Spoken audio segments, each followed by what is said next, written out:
opened up a space in 1985 where we had 23 desks. Our goal was really to try to get a top producer in each of those desks.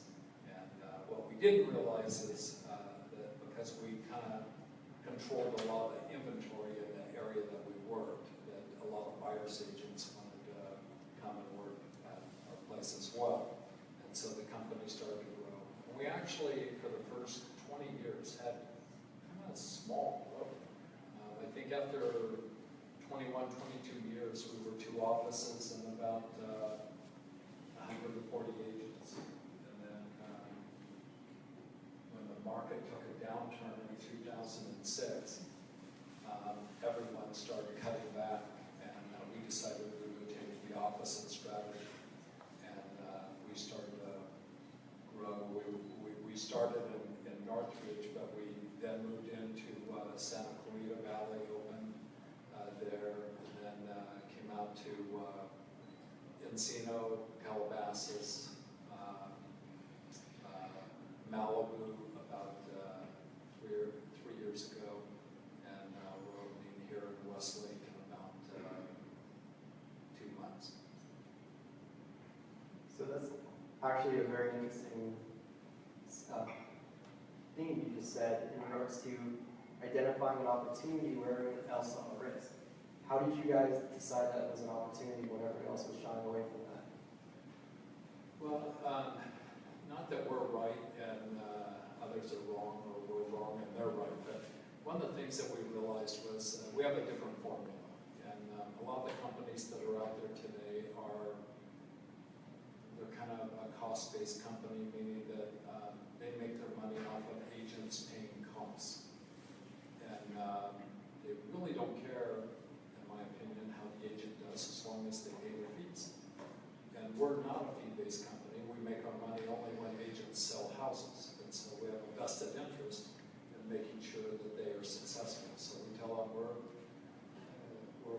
if we hire you, we plan on investing our time and money in you. And we don't ever believe in PRing our company because we believe that clients want to work with a person, not with a corporation. And so we invest our money in clients' listings and in our agents. And so we don't ever, I mean, if you were to go and ask most people in Southern California who was the #1 company in terms of the number of sales, I don't think Pinnacle Estate Properties would finish in the top 10. And yet we have for the last 6 straight years. So I think it is just a testament to, we think we do things just a little bit differently. And we invest our time and energy into our people. And we just try to treat them with great respect and hopes that they're going to be energized and go out there and want to do the best job for their clients. So when I'm mentoring, Alon's mentoring different companies at hackathons here, or just through HUB101 on their mentor Mondays, we really try to drive home the value of a great experience. It seems like that is really what you're going after with your business model and how you differentiate yourself from the competitors, and also with recruiting sellers to your company, correct? So do you think that's really what most businesses should be focused on in terms of where they put their resources and energies versus paying attention and trying to copy competitors? It's really interesting because Stanford just did a study out on real estate that basically said that the only things clients remember about buying or selling a house is the high points and the low points. And all that stuff in between, which is probably 80% that most real estate agents focus in on, is not that important in the client's eyes.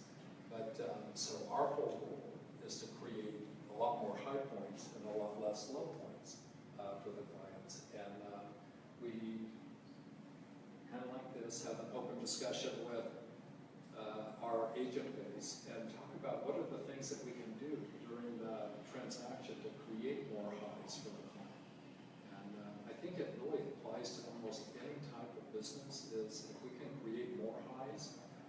less lows. They don't remember all the stuff in the middle. They only remember those highs and lows. So, Matt, let's hear about Homestack and what led to you guys starting that company.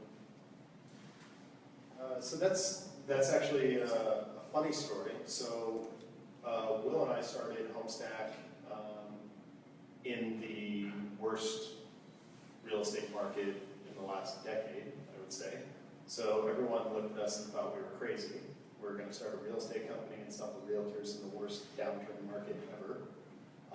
But we saw what Redfin, Trulia, and Zillow were doing to real estate agents in the marketplace and how they were disintermediating the client from the real estate agent. And the only reason that they were successful in that is because they had great technology and they had great user interfaces and they had all the homes for sale online.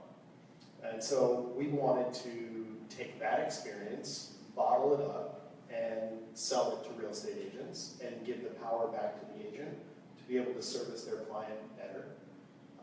And so that's when we decided that we would build an app. And then we didn't just build one app, we built an app for every single agent who wanted an app with accurate home data. That was our number one thing that we wanted to do. And so we started the company and we kind of batched things out. So we started, we could laugh at our first version. Our first version was basically interactive business card.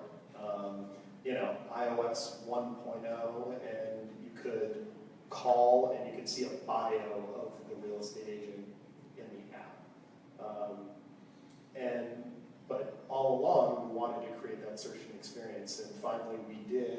And when we did, we wanted it to be 100% accurate data because of Zillow's bad data. Zillow's data is about 30% accurate.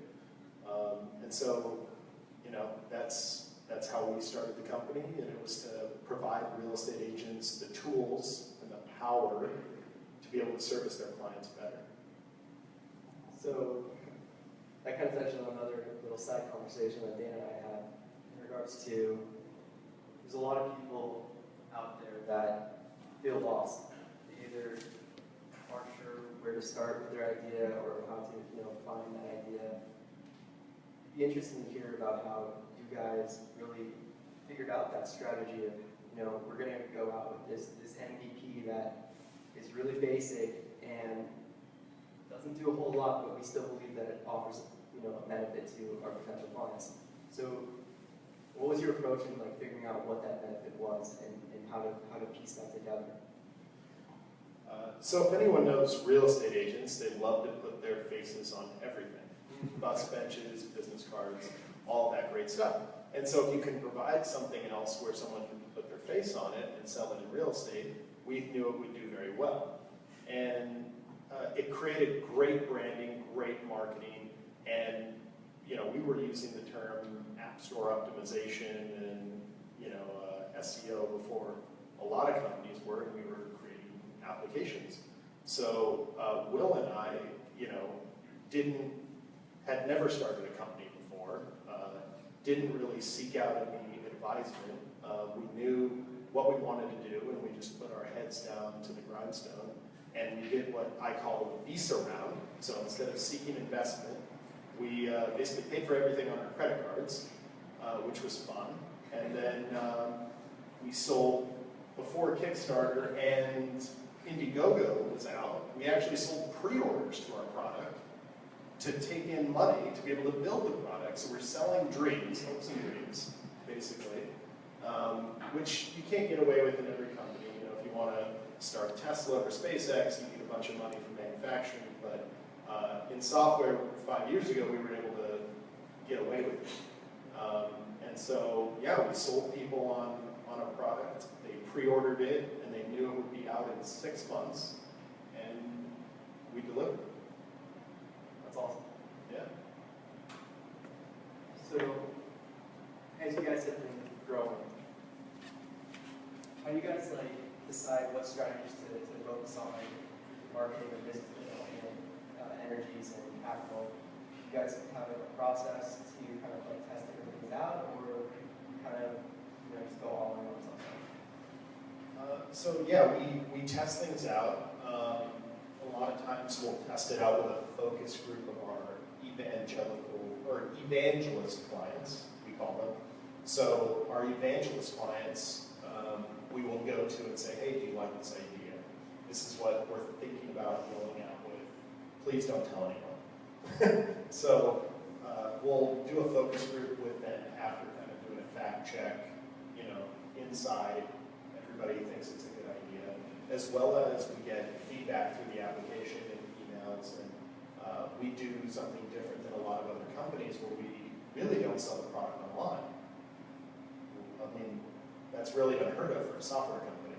You can really buy any software online, where we actually have boots on the ground salespeople that meet with real estate agents and sell them the product. So it's a little bit of a different process. So we're constantly meeting with our clients, asking them what they want next, and using kind of the data inside the application as well to decide what to take out or what to invest more in. So we take a lot of feedback, and then we'll focus group it with our best clients, and then build it and see if it takes off. And if not, we're very quick to slash something we built and move on to the next thing instead of keep reinvesting in something that doesn't work. Very smart. Steven, very more traditional real estate kind of focus. So a lot of different startup companies, I hear this all the time from different companies that are coming through events, that they end up realizing that where they set up their business and the amount of rent and other aspects of infrastructure involved in the building have an absolutely critical effect on their business over the long term. In your experience, like how do you help different businesses kind of like approach those problems and kind of match them up correctly where they should be? Well, every business is going to be in a different stage, right? So deciding where to open an office, where you need to be headquartered, there's a lot of things to consider. Probably first and foremost is where do you need to be to operate a business? Do you need to visit your customer in person, or do you be remote? Who are the types of employees you're trying to not only recruit but hold on to? Are these very high-paid, millennial tech engineer types that you need to have an office on Colorado Boulevard to maintain them? Or are these call center type folks that you can put an office out in an empire or something like that? That's going to be a huge consideration. Also, what cities are business friendly? A lot of people don't consider the gross receipts tax that most cities in Los Angeles will put on you that or not so much in Ventura County and in places like Calabasas. There's obviously the amount of rent that you'd be able to pay. Certain types of submarkets are going to require different lease terms. I was with a company up here today, a large company, tech-related, about 25,000 square feet that they're looking to be acquired in the next 12 to 18 months. And they're in 3 different buildings, and they're like, God, we'd love to be under one roof, but we don't want to move and sign a new lease and have it affect our valuation. And instead of an 8 multiple or 10 multiple, we're down to 6 multiple. So there's plenty of things to think about. Yeah. So in your experience, what do you think? What are you seeing for your clients that has the most pronounced effect? The single most pronounced effect. I wouldn't say there's any single most pronounced effect, but I'd say that employee recruitment and retention is probably the most important. Cool. So it kind of goes to all 3 of you, but I'm sure Dana and Steve speak to this probably a little bit more. But so, what kind of different opportunities and risks have you seen as the landscape of real estate has changed over the last few years in terms of potentials for a company like Homestack to come out and enter the market and make a real splash, or potentially to offer some other sort of tech play to perhaps make the overall experience of dealing with real estate in some fashion a little bit more effective? From from a commercial perspective, there's been a couple companies off the top of my head that I can think of have already come in and made a huge difference. Really, really big merger just happened with BTS, View Space, and I forget the name of the second company that they merged with. Basically, what they did is, these big, large institutional property owners, your Heinz, your Equity Office, your MetLifes, that own hundreds of buildings with thousands of tenants, they were keeping all of this very critical data on Excel sheets, right? And having, people in their late 60s or something kind of manage all this data and try to find these critical dates, and a lot of this stuff was getting lost, and it was really kind of slowing the process down, which a lot of you might, if you're at least office space, you might call the broker and go, why is this taking so long to get the lease back? Because these, really kind of old school antiquated processes. What these companies have done is kind of taken that process, integrated a whole kind of software as a service model, and that's what we try to do in the industry. I mean, there's a decent amount of money in real estate as a whole, because most people, the largest asset they own is their house. I think a lot of family law attorneys have gotten out of family law and got into real estate. But there is a lot of opportunity in our business. I see so many companies enter into real estate, and they're entering into a certain space, and I get all that, but so many of these companies want to provide a cookie cutter service, meaning they want their service to apply to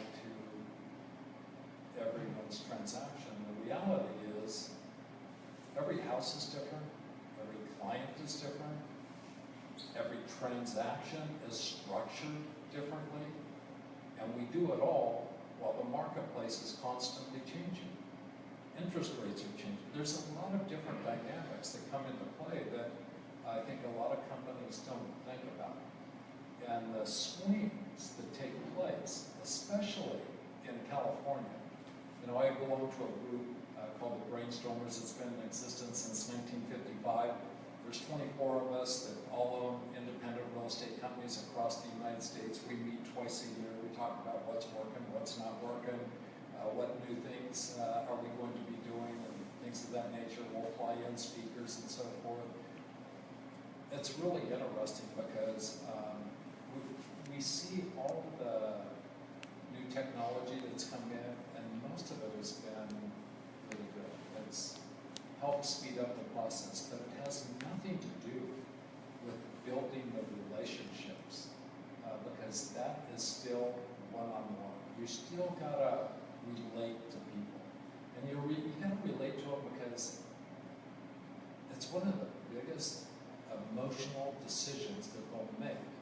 And so they say after death and divorce that buying or selling a house is like the third biggest emotional thing you're going to go through. And so for us, I think the winners are those who really care about their clients, that are caring about the transaction. And that's what we get across, is the most successful agents are almost always the ones that care the most and really care enough that the transaction is secondary. What people's needs are and people's wants are.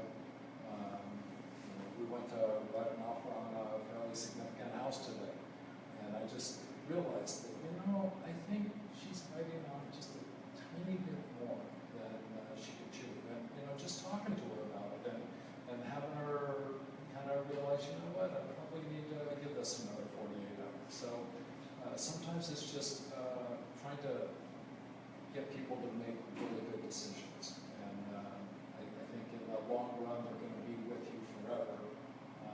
You always want to try to get a client for life. And I hope that kind of answered the question. But Wow, yeah. Awesome.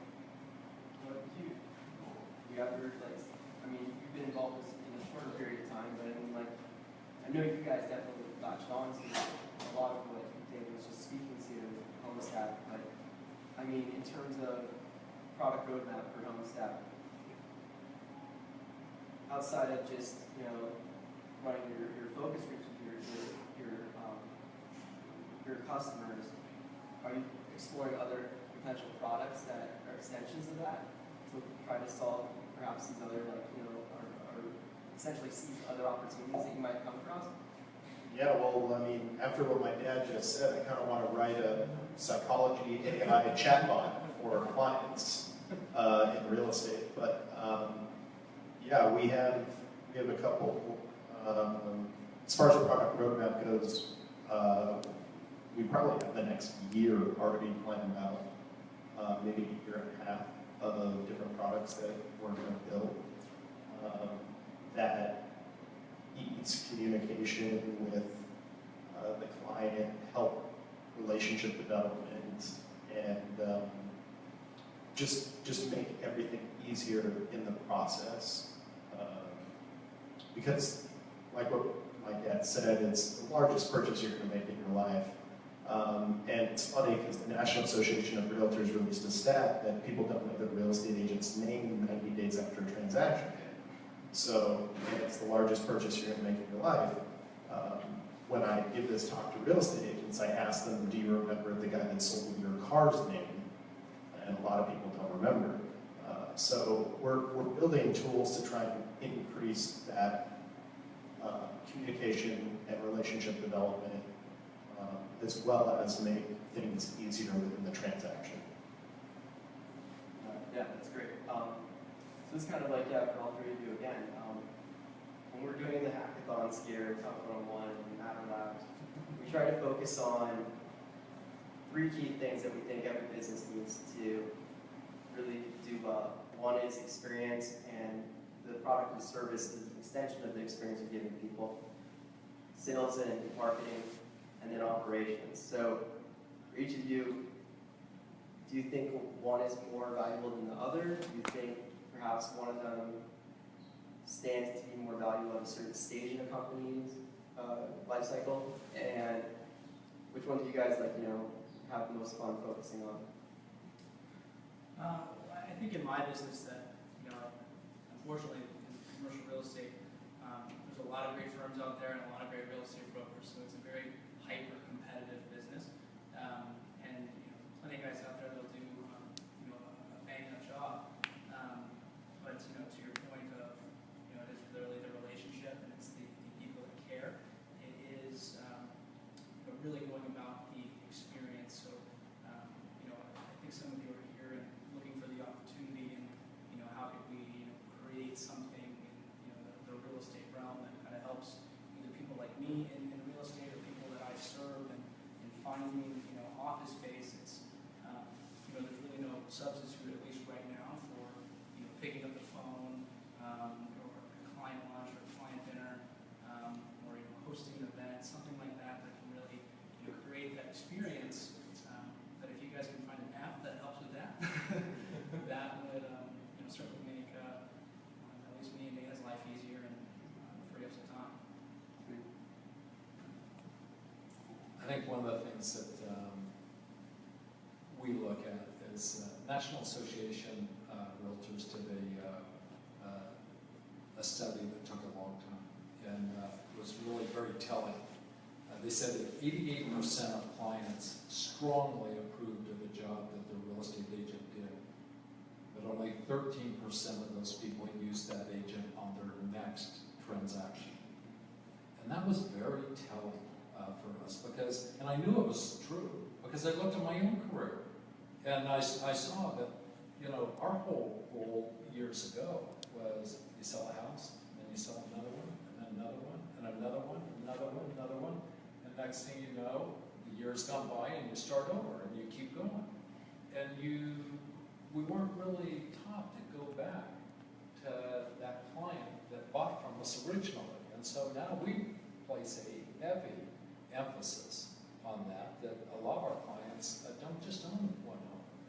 They own investment property, they own vacation homes. And so it's really very important that we just kind of stay in contact with them. So we've developed programs where our agents can take their sphere of influence and be in touch with them about 3 to 4 times a month, but in such a variety of different ways that the client really doesn't even realize that they're kind of being hit pretty often.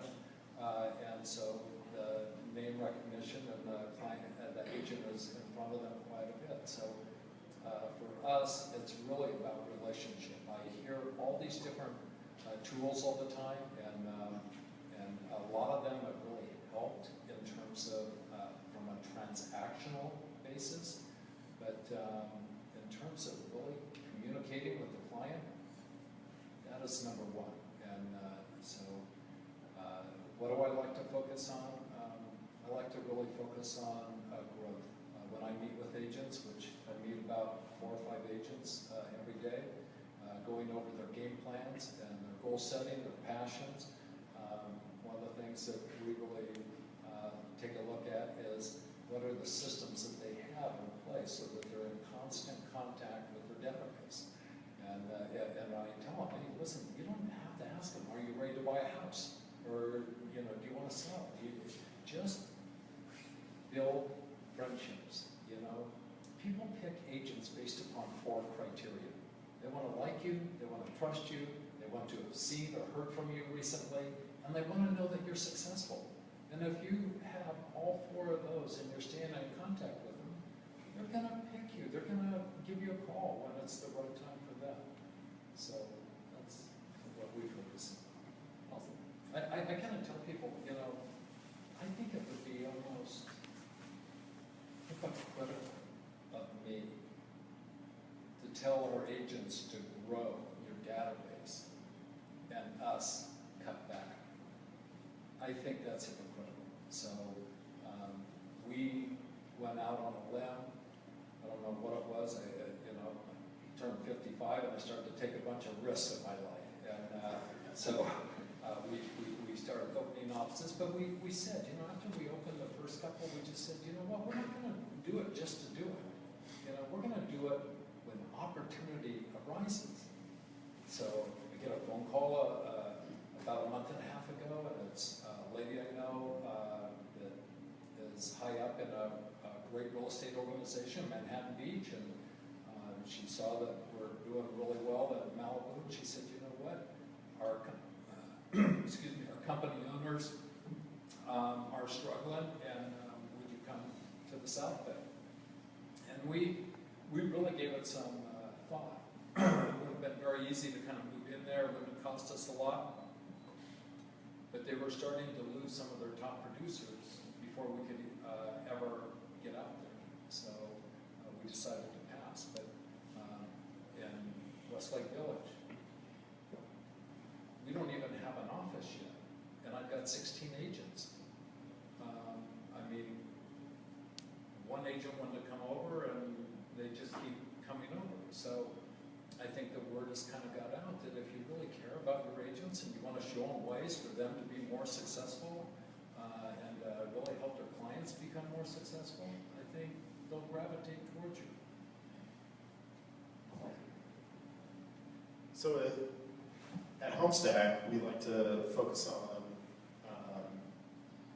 and I'm going to take this from a perspective of, because we're not backed by any venture capital or anything like that. I'm just going to talk. So we're not backed by venture capital. So in the beginning, our focus, our strong focus was always sales. Sales, and product was secondary. Because you're not venture backed. So you've got to prove that product market fit first and be able to sell the product. So our very first mission was sales. Then product came in right after that. But now our focus has shifted because we've got a great product, we've got great sales, and our sales team is amazing. And so our focus right now and what we've reinvested in is our customers. And so we've invested a lot back into what we call customer success. We don't call it customer support. We call it customer success because we want our customers to be successful with our product. So we've made a lot of investment back in customer success, and it's really paid off for us. Our clients are now, posting things on social media for us. we're not having to do it. They're asking if they can give us testimonials. I mean, they're asking us if they can give us testimonials. It's pretty cool. So our focus has really shifted over that timeline, which I think any company with, who's not backed and capitalized well does. So yeah, customer success. It's awesome. I'm going to let some of the people in the audience ask questions. Who wants to raise their hand? Boom. Perfect. I love the mic. Really loud though. Yeah. No, I want to be on the mic. I don't get to do this very often. So we have a new administration coming in, and we love talking about politics because it makes no one awkward or no weird situations. So tell me about how that would affect each of your businesses, whether it's interest rates or just regulations, but what do you see kind of on the horizon?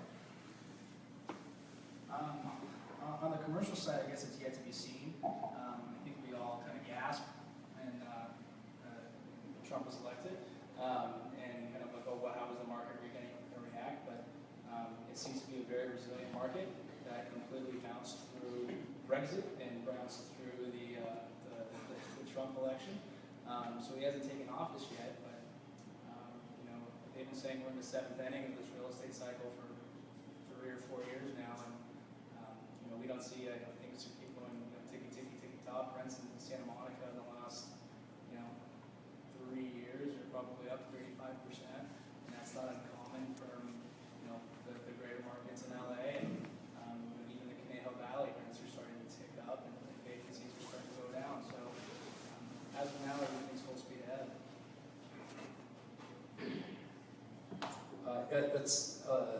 I would agree that it's a little early to tell, but we're kind of keeping our eye on certain things. We're kind of hearing through the grapevine that mortgage interest deduction could be greatly reduced or eliminated. I'm really fortunate I belong to a committee that's pretty difficult to get on at the California Association of Realtors, and so they do a great job of really kind of keeping us informed legislatively and what's going on with the economy. I think we have got some dynamics here in Southern California that are far better than the rest of the country. So I think some of these things are going to kind of supersede,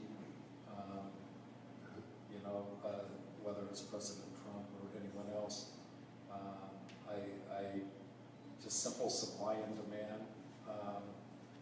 Interest rates are projected to continue upward. They went up about 0.75% just since the election, based off of nothing other than speculation. And you're seeing what's happening with the stock market. So I think the business climate, is optimistic. And as a result of that, I think what we've seen is, so far all it's done in January is rain, and people are buying houses like right and left. Normally, when it rains, people in Southern California come to a standstill. Last thing they want to do, especially with good football games on the weekend, is get out and house hunt. But so far the market has been red hot, and we think, just kind of looking at the history of Southern California real estate, when these markets hit, for us, usually the good ones last about 6 years. We think we're 4 years into a 6-year market. Doesn't mean that we're near the peak. Even if we were near the peak, I'm going to tell you, 2006 is far different than what we are now. I remember so many of our agents in the lower priced areas were selling so many houses with 0 down. If you could fog a mirror, you could get a loan. And we knew it was dangerous. And when we start seeing those loans come back, then I'll tell you that I'm really concerned. But I think we're in all the loans that have been made in the last decade have been very high performing loans. So I don't see this huge drop off. Do I think there's going to be a swing? Sure. There's always a swing. There's always going to be some ups and downs to the marketplace. But we don't tell people to buy and flip.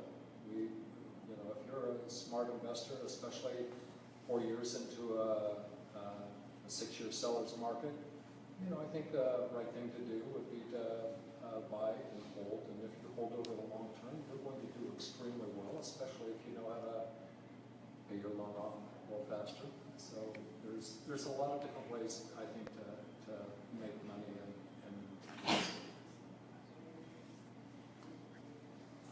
So I'm not sure how Trump's going to affect the tech market, so I can only comment on the real estate market. I think we might see a little bit of deregulation, changes in monetary policy to help affordability. Hopefully not the craziness from before, so we don't see those zero money down and interest-only loans, stuff like that. And I think I've heard a couple grumblings about them going after the Dodd-Frank Act. So there's been some things in the news as far as that. And if Trump does what he said he was going to do and lower the corporate tax rate, that would be great too. And that would help small businesses greatly. Thank you. I have a question. Okay. So how are real estate firms preparing themselves for this influx of millennials that are going to be going into the home buying market? Or is it going to be business as usual, or? I feel so bad for so many millennials right now because what are your choices? Rents are going through the roof. I mean, it's absolutely ludicrous how much money people are paying and throwing away. You'll never see that money again. And so we are preparing them. And I think what millennials want is they want more information, they want the truth. And I think they want to be guided, and they want to be told that there's up and down marketplaces. And what are some of the pitfalls? Whether, it's like I met with someone the other day that was thinking about opening their own real estate company. And I said, listen, there's great rewards, but there's also risk. You can, when the market takes a turn, just like a lot of homeowners took a bath, a lot of real estate companies took a bath in 2006. And so, in answer to your question, we think there's something like 5.9 million Americans, millennials, that are living with their parents that they are forecasting that in the next 5 years will be buying a house. So I think it's going to be it's really interesting because two generations are driving the real estate market.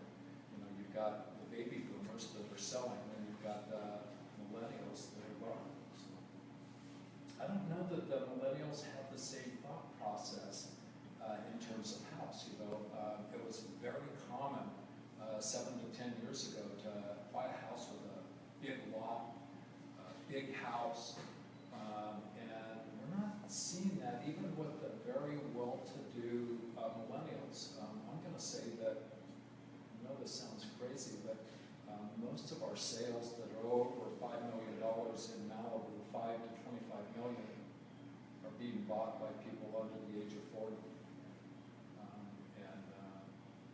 They're much more into lifestyle than they are into mansions. Thank you. And just adding on that from a office space, commercial real estate perspective, what do millennials want? You said lifestyle. We should take a look at the office space we're in right now. This is the office space that young people want to work in. They want polished concrete. They want it's exposed HVAC. They want ping pong tables and whiteboards and whiteboard paint and little lounge areas and things like that. So what kind of not gone, going away are the cube farms, drop ceiling, ugly carpet, office space, and you're getting these corporations who are spending the money on building out. This is not cheap space to build out. This is probably $100 a foot to build out, or you can build out something really ugly for like $40 a foot, and that's a huge capital investment for any company.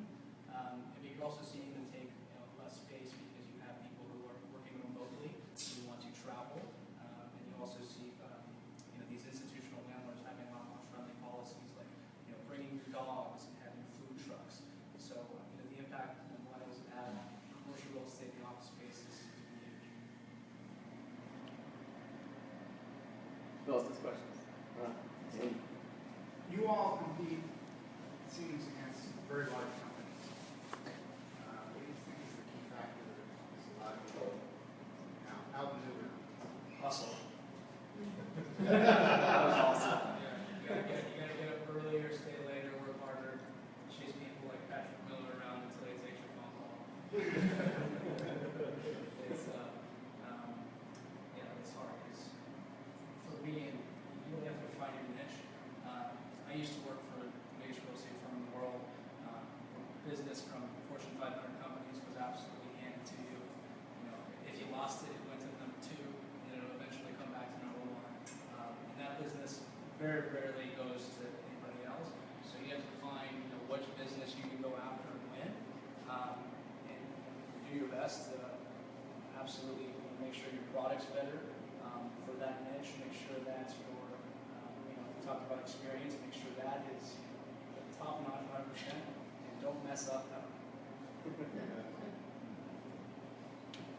That's a great question, by the way. I will tell you, we've been competing against the giants almost 40 years, and I actually love it.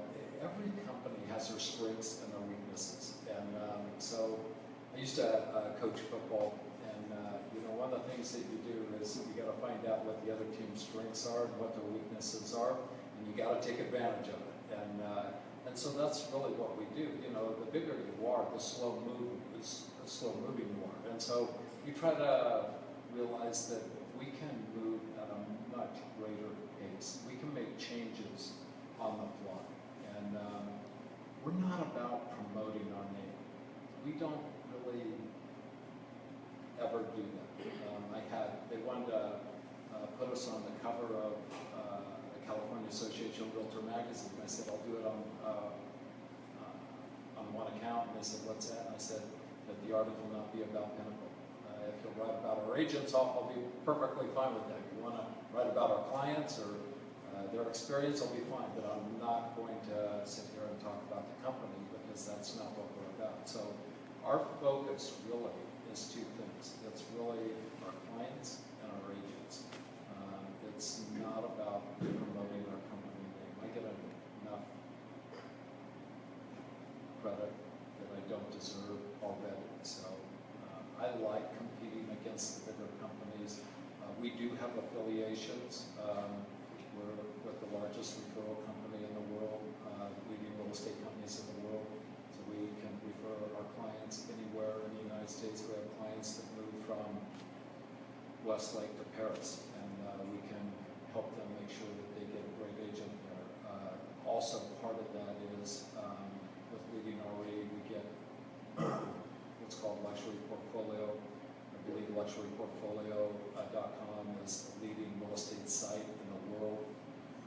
Our clients, any house that is over $1 million, it's on that site. So we really make sure that we get the right photography, videography done, because today, in the old days, people used to drive by houses. And then based upon when they drove by it, they decide, I'd like to see the inside of it. That is no longer the case. Our curb appeal today is pictures and video. And so I used to teach kids in high school, for scholarships, when you send out a film to somebody, that most college coaches turn that film off after the first 5 plays. So if you're thinking you're going to put your best play, like number 8, they won't even see it, okay? And the same thing holds true with houses, If you're looking at the houses and you don't like the first 5 pictures, or you don't like the first 10 seconds of the video, boom, there's another house of it. So we just try to make sure that everything is done so that the client gets the greatest exposure possible. So we realized early on with Homestack that a lot of people were trying to sell things to real estate agents. Videography, photos, CRM systems, websites, all the way down to credit cards and cars from, for real estate agents. It was crazy. But what we realized is all of these people were trying to sell real estate agents things over the phone or online using targeted advertisements. So we decided to take a different approach and go in person. And it actually paid off for us in a huge way. Our competitors' rates are around 11% conversion, where we have about a 50% conversion in person to sale. So, and everyone talks about all the time, you know, our competitors, I'll go to conferences or things and talk to people and we'll say, you know, while boots on the ground salespeople is a hard thing to do, and it's, you know, expensive and it takes time, well, you know, it's actually not. If you think about all the Google ads and Facebook ads and Instagram ads, you gotta buy all the time for all the different segments of the market that you're trying to reach. It's been actually fantastic for our business, going in person and teaching people. And this does not work for every business. It works for us because the average age of a real estate agent is 56 years old. So they're used to doing business in person, which is what a lot of our competitors don't realize and are unable to move fast enough to get to what we are capable of doing. Did that answer your question? Kind of a roundabout answer. Are you going?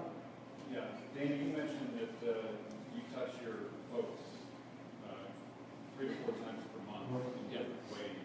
I'm interested to hear from all three.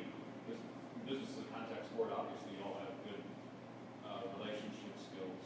So I'm interested to hear what those 3 to 4 contacts per month look like in your respective. Okay. They're in a variety of different ways.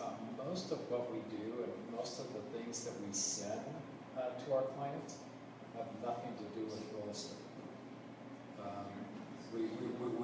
A lot of things that we'll send, I'll send like, I've got a postcard that goes out once a month to my sphere that may have the best dog parks in Conejo Valley. The next month it might have the NFL schedule. It has my picture up there. It has my contact information at Pinnacle. But, you know, if someone's really interested in football, that NFL schedule is going to go up on the refrigerator for about 5 to 6 months. And every time they open that refrigerator, they're going to look at my face. You know, most of what real estate agents send out, even when it's related to property, finds the trash can within 5 to 7 minutes. Okay, so if you can find things that, and that's what I love about Matt's app, is, you know, the more of my sphere that uses his app, they're kind of staring at my face every time they pick up their phone. So it's a really important piece. We do things like we'll have a phone call that goes out every 90 days. We want to just touch base with people. Even if we just leave a message, we want to touch base with people. We want a personalized email, not just some email that goes out to everyone, but something that's personalized, something that where you can relate to people. I like writing a PS and, you know, about how I know the people. Man, we got to get to the movies, or you know, every time we're with you guys, we have a blast. Or I miss our old Northridge Little League days, or our Oaks Christian days, or whatever it is. You know, you gotta just kind of have fun and relate to people. So between phone calls and personalized emails, a handwritten note, less than 2% of U.S. mail is handwritten. Now, for us old people, that's sad, you know. Now, but you know what? It sticks out. It sticks out. And when people get it, even millennials, you know, there's a lot of kids I coach that are on my sphere now, and so they're starting to buy houses, and they get a kick out of it when I write them a note. But you know what? Some of them will send me an email back or a text back, and they'll say, "Wow, that note was really cool, and there were a lot of great experiences that we had together," or whatever it is. So you know, we have handwritten notes. We give people a market update so that they know what's going on in the marketplace, what's happening with interest rates, what's happening with supply and demand, what's happening with prices, what's happening with the high-end market, the luxury market, what's happening with vacation homes. It's now a good time to buy an investment.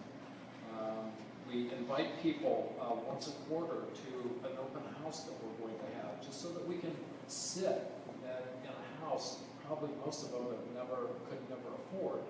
we try to make it a really nice house, so it's a fun event, you know, and get them in there and just have a blast and reconnect with people. So we hit them in a lot of different ways. So how many people is that per month? Well, for me, it's 660. And I'm embarrassed to admit this, but the word sphere of influence really were not even something that you heard in real estate up until about 7 years ago. It wasn't until that study came out that people really started to get it. We got it about 5 years ago. If you ask most real estate agents, they will tell you our strength at our company is that we do extremely well working a certain individual neighborhood. 2 out of 3 of our sales, no one knows this, but 2 out of 3 of our sales actually comes from our agent's sphere of influence.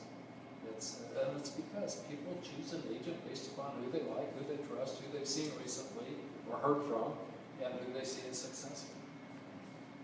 That study is at the Stanford that you referred to earlier? No, that was a NAR study. NAR, Any other questions? Yeah, I'm curious about some of the roles and the impacts that the rapid rise of technology has had on your various businesses. And what I'm really curious about is, has it produced anything truly revolutionary or radically new in real estate? Like, a lot of what I've heard is the tried and true good business practices, but is there anything that's come out of the symbiotic relationship with technology and the old process that is kind of really cool or really new?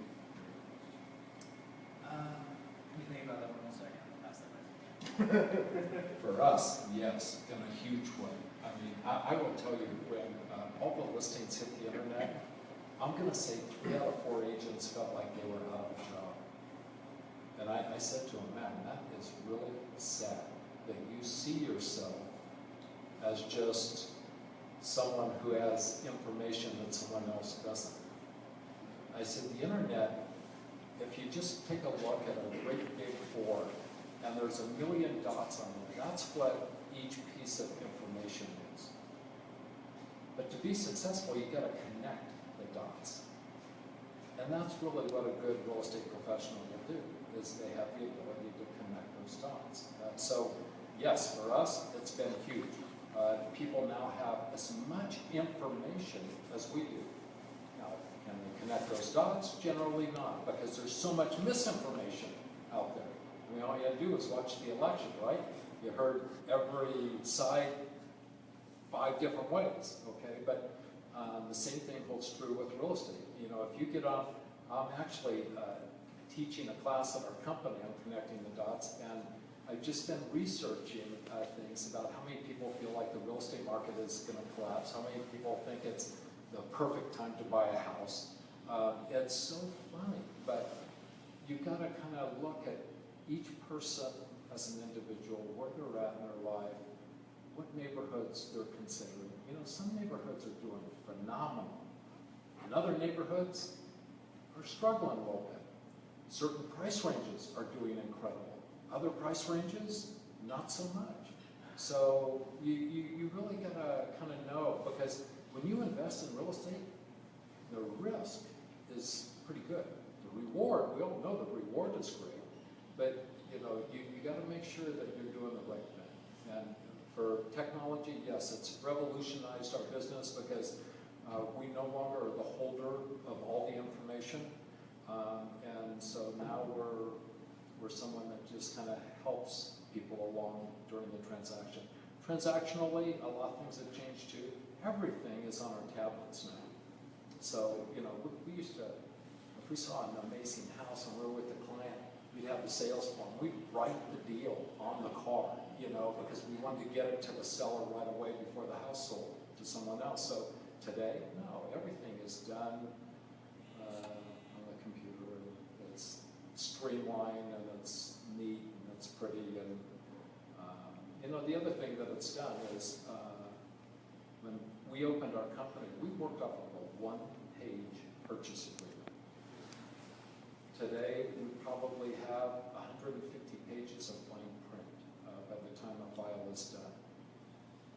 I tell people in our company, every one of those paragraphs that you see is a former lawsuit. Okay? That's why that paragraph's in there. Okay? So we gotta pay attention to the fine print, because if you don't, you can make a mistake. And a mistake in real estate can cost you a lot of money. And you become a paragraph. I think in commercial real estate, the great, disruption is probably yet to come. Sure, you can, from a purely space finding perspective, you could go on CoStar.com or LoopNet.com or some sort of website and find, available office space. But as Tina said, there is a lot of, misinformation out there, or someone who doesn't do this every day, may look at something. I'm helping a medical practice right now, open a couple offices in the valley. Every day, hey, why haven't you shown us this building?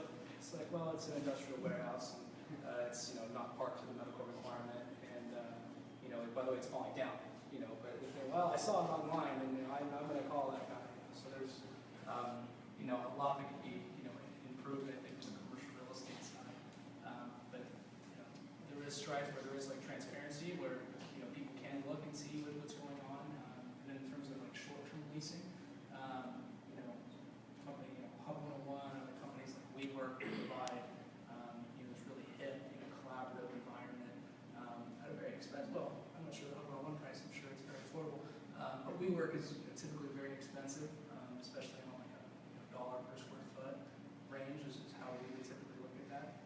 That does get expensive, but they do provide an option. And then there's websites like Liquid Space and Pivot Desk where you can find office space for an hour, a day, a month for a given fee, and that's kind of avoids some of what people don't like about commercial real estate, and that leases are 3 to 10 years typically. Greg, how much is it to work out here full time? Bill is $29 a month. Yeah, it's pretty cheap. There you go. Oh, and just real quick, Patrick had a question about how the other of us touch some of our people in our database and social influence. I think it is really good. You don't want to talk about real estate every time you reach out, because then you just you kind of sound like you're looking for a deal or looking for commission, which is a really fast way to get your emails and spam lists and get your number blocked. But just little things like, you also can't, if they like USC football, when USC won the Rose Bowl, I call everyone I know that went to SC that's a client of mine, and oh my God, did you see that game? It is actual genuine interest, but it is, it is also a touch. If one of your clients or relationships posts something on LinkedIn, press the like button. It pops up, and every time someone presses the like button, it makes me smile. Hey, it's something really stupid, but it's a really easy way to get a touch. And just I think those are good ways. Cool. So, yeah, I think that's a good wrap up that question. Really appreciate the three of you being here and fielding some questions to get some insights from everyone. Yeah, thank you.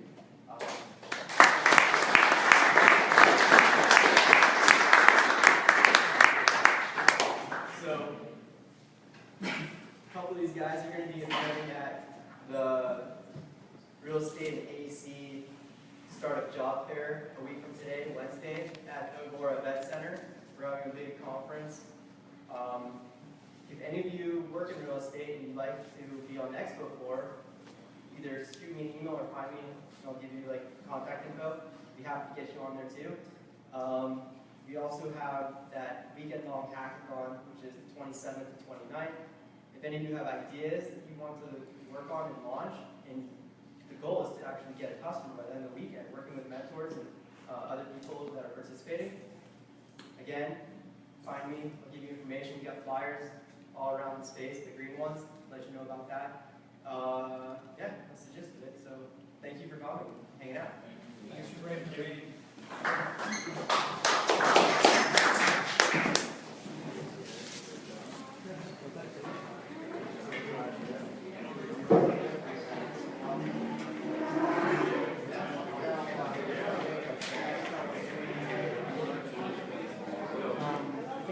want to follow up our conversation, send me an email.